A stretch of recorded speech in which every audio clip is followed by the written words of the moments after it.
video, we will be talking about toxic relationship. We will be discussing the signs, what are the stages, abuses and everything. And if you feel like you are in one after listening to all of this, all you have to do is leave and run. I mean, get out of it.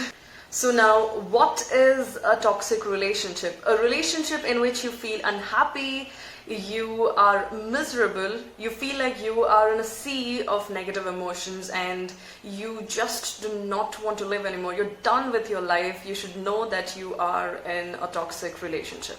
Now, who is a toxic person? A toxic person is a very sweet person, everything perfect, like those people in K-dramas. And you kind of feel like there's no way someone like this can exist because this is how they show you in the beginning of your relationship. But as you start your relationship or your journey, you get to know everything that they are not. They are abusive, they are emotionally unstable, they manipulate you, they start controlling you, and there are so many other things. Most important, the negativity just flows in like crazies. Then when you get to know that they are a toxic person, as well as they have this utmost desire to meet all the expectations they have within them via someone else. So they're going to like push you, put you at risk and do anything and everything to get what they want via you. Sometimes it is due to the learned behavior as well. It's just who they are. So yeah, these might be the reasons for a toxicity or a toxic person. Now, there are stages of toxic relationship. You have your early, sweet, happy honeymoon stage. So you should know this. Practically, when you're in a mature relationship, you usually talk it out. You know what you want from a relationship, and you put it out and talk about it. But when it comes to a toxic person, it's kind of like they're already trying to find someone whom they know will not leave you. And it's like in the beginning, everything is exactly how you want. It's like in the movies, you just do not know. There is nothing that might have done, but they've done everything to get you. So that's your early honeymoon stage, wherein everything is perfect, everything is sweet. You feel like this person is the person that I have to lead my life with. And then eventually is when you'll realize that there's something wrong. So your early stages are the perfect. Your first 2 months are the best. Then comes your inner relationship stage or your mid stage, wherein you're actually in a relationship with this person. You kind of know this person and you're like, okay, I'm in a committed relationship right now. In this course of time is when the person understands you. He knows how to control you or manipulate you and start doing things, and you kind of don't know. You're like, no, this is not the person I met. Or you kind of might have these instances that might have come to your brain, but you're just telling yourself, no, it's not like that. It might be because of the situation or the scenario, but this is not the person I met. So definitely it's because of me, or there might be some fault, or there's something that happened. So you just tend to leave all of these symptoms or signs and believe that it's something for a short period of time. So in this mid stage is wherein no more efforts, because they've already got you. So there's going to be no more efforts in the relationship. There'll be no communication as you had in your early stages. There'll be no more communications. You're going to fight for every single thing, a topic that you've put forward. The only thing that you're going to do is fight about it, because there's no healthy conversation at all. Possessiveness, trust issues, they start controlling you. Like you'll start asking permission to go out or not, do what they want and definitely not what you want, as well as lack of respect. All of these signs are like the very crucial, important signs. You kind of feel like these are the signs that's important to know that you're in a toxic relationship. I'm going to literally list out the signs that are invisible, and you just feel like, oh my god, I don't know, I'm in a toxic, I am in a toxic relationship. Most of the toxic relationship, the only time you get to know it that you were in a toxic relationship is when you get out of it. Until then, you will not. You'll just be like, no, this person is not like that. I think I can change. Oh my god, this is where it comes. The fact that you'll have it in your head like, no, this person needs love and that love is from me. You just don't remember, or you just lose track of yourself and do not know that you are losing yourself in the process, and rather put all of your 100% telling that I think I can change the person and I'm going to give my 100% onto it. Well, guess what? That is what they want. and the situation starts getting worse. They become abusive. You go through mental abuse, you go through physical abuse, you go through emotional abuse.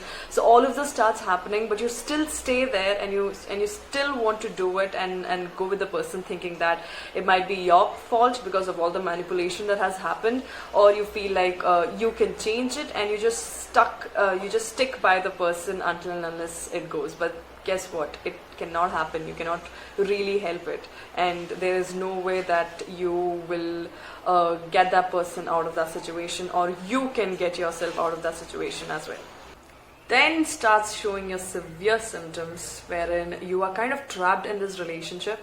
You're blackmailing, torture, abuses, that's physical, mental, as well as verbal. All of this begins, and they're going to put you in such a way that you kind of cannot get out of that relationship, as well as you kind of feel like it's your fault and you need to fix the person, even though it's them that who are emotionally drained as well as cannot be fixed. So trust me, there's no use of you trying to stay and fix it, because there is no way that they are going to change. Now let me just state out the signs of healthy love. Okay, here you have individual growth. Here you respect the person. There is a beautiful connection. You have positivity in yourself. There's an open consideration for change. You have a better communication. There's true intimacy. Consent is always priority. Has individual self-esteem. Care is loving and caring, as well as believes in receiving as well as giving pleasure. Good communication. Understands your boundary and limitations, have their own, as well as gives you self-space. All of this are the signs of healthy love, okay? A healthy relationship. So you kind of feel like the only time you're in a toxic relationship is when it gets abusive, or when there's a physical abuse, or there's trust issues, possessiveness. All of these are like very crucial ones, okay? But these come early stages. You just miss out the most common ones that I'm going to talk and list out right now. Okay, so coming to the signs of a toxic relationship, first thing is you are unhappy. The sole reason of you getting into a relationship or falling in love with a person is because they make you happy, or everything goes beautiful and nice, but all of that starts fading away. If you feel like this is not working out and you're just unhappy, this is the major sign of a toxic relationship. Next thing is, you always fight when you're trying to have a conversation. Even the smallest of discussion or a topic turns into a big huge fight, and you feel like you can never actually convey or try to talk.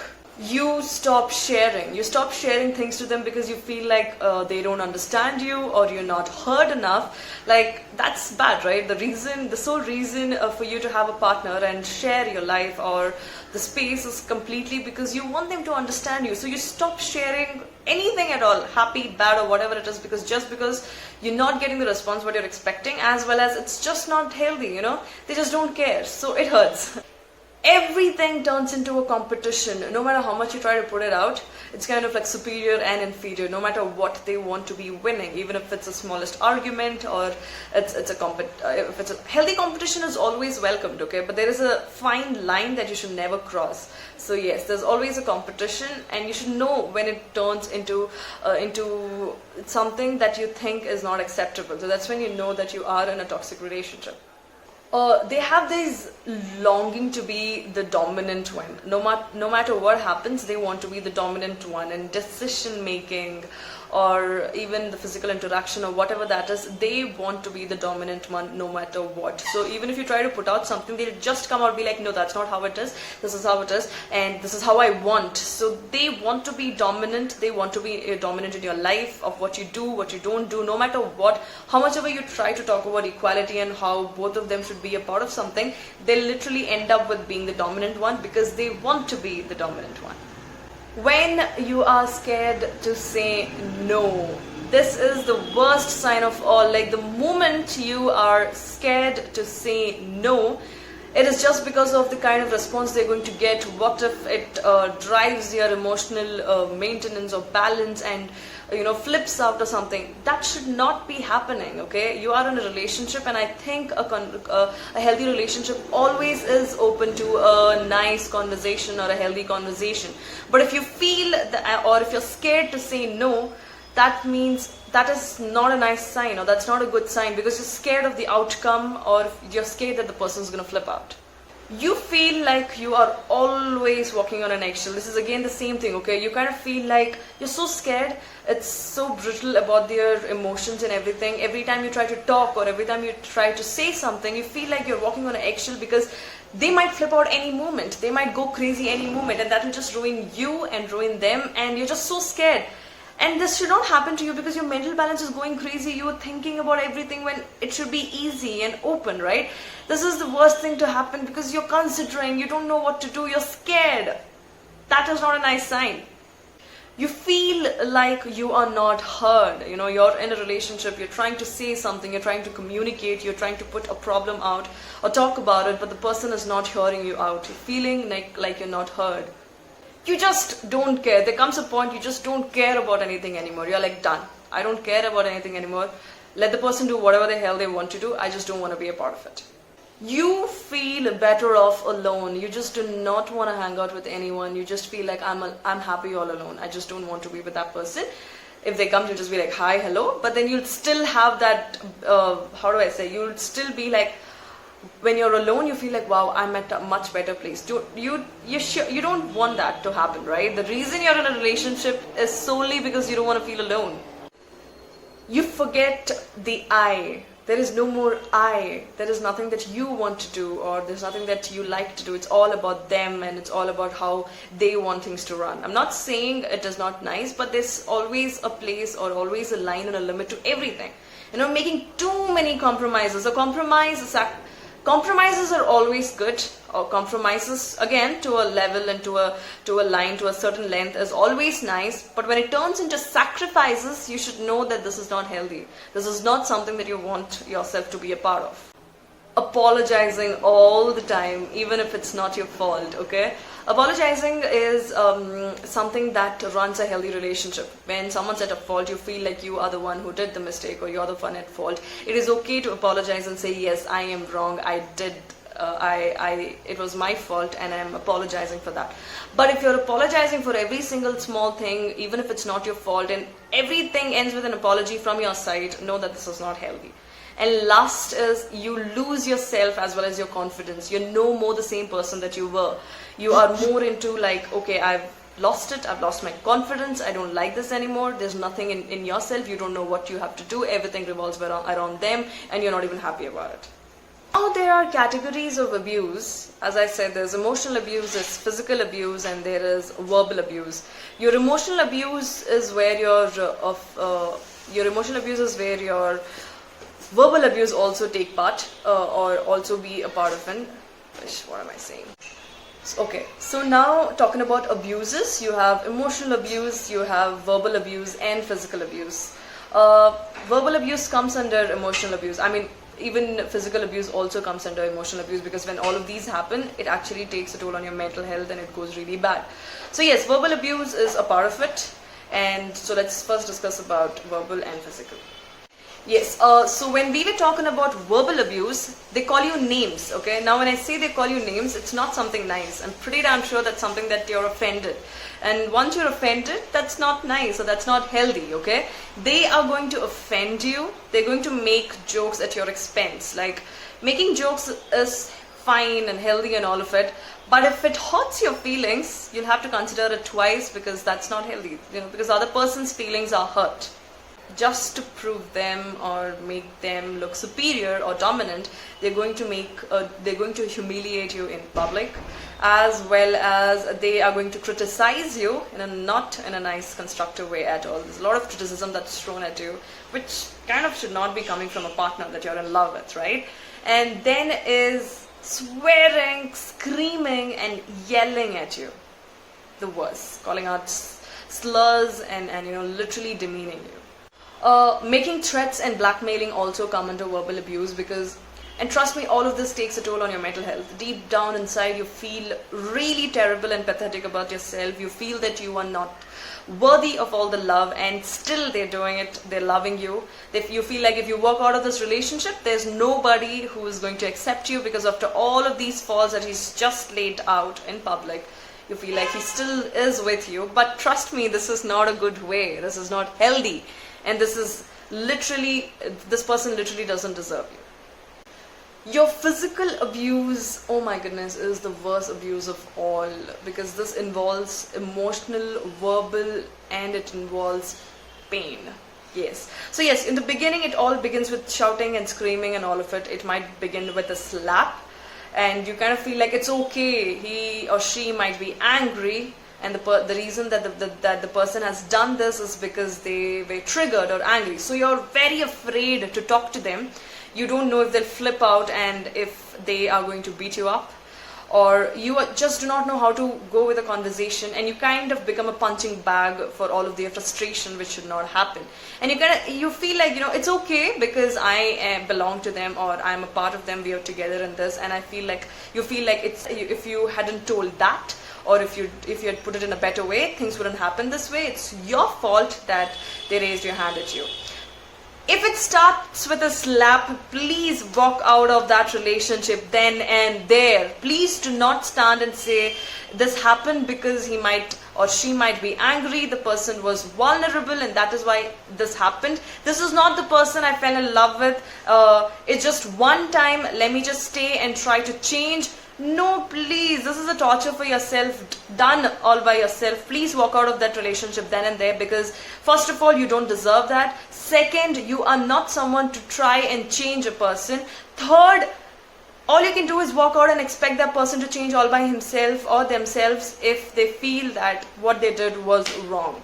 All of these signs are actually something that will help you and will tell you if you're in a toxic relationship or not. And if it turns physical, please don't stay and try to change the person, because you've been cut down emotionally every passing minute, and the more you stay and stick with it, it will just destroy you. Your emotional abuse has a lot of different things, okay? You're depressed, you're sad, you're emotionally unstable. All of those things that's happening to you is taking a toll on your mental health. You're not worth all the love, and the only person exists. It's like this manipulation, refusal, intimidation, all of this comes in your emotional abuse, because here is when the person is trying to manipulate you in a way wherein you feel like you are the only person or that can give them love, and you have to be kind enough. Like, the target itself is to find a kind person who will try to change the person because they're kind and sweet and they want to help. And that is how they put you into a trap wherein you will never get out. You feel like, yes, I am supposed to help them out. It's my fault. Or if not me, who else? No, please don't do this to yourself. Please stop doing this to yourself. It really takes a toll on your mental health, because you are going to be scared. Once you get out of this relationship, you're just going to start questioning every other single person out there because of the bad experience that you've had. You feel that you don't deserve love, and you will literally be scared of every single thing that's going to happen to you, which is not your fault. And yes, you feel like it's your fault and keep cursing you, and you feel like, yeah, if it was not this way, things might have been better. Stop doing this to yourself. And yes, if you walk out, they will definitely try to get you back with all the hoovering and love bombing. It's the same again, the initial stages wherein they'll show you all the changed true self, and they're going to be like, I've changed for you and everything. And once you get back, it is going to be the same thing again. So please don't do this. And to all the, if at all you feel like you are in one, try to talk and get out of it as early. I cannot even say or ask you to get out of it. It's your choice, it's your call on it. But please be safe and don't blame yourself. You all know that you guys deserve better. And to all the survivors out there who've been in an abusive relationship or a toxic relationship or whatsoever, just know that you are strong, you are amazing. It took a lot of guts to actually walk out of that relationship. Trust me, I can understand. I'm not saying it might be the same situation or something, but then yes, I know things might be hard for you, but you still stood for yourself and you walked out. Trust me, there are people who will help you no matter what. You are always one call away. You can call. Please talk to people. Please let people know that you are in a tough position or in an abusive relationship. And if you need help, please ask for help. But to everyone who survived, I am so proud of you guys. I just hope that you're in a better place right now, and you know that you deserve better, and you know that you can be loved. And to anyone who's in a relationship or in a toxic relationship watching this video, please reach out for help. Please try to text anyone or talk to anyone that you are close to. Please, please, please don't question yourself or be hard on yourself. Because at this time, the most important person that you need is yourself. So please take care of yourself. Please love yourself, and we are always here to help you.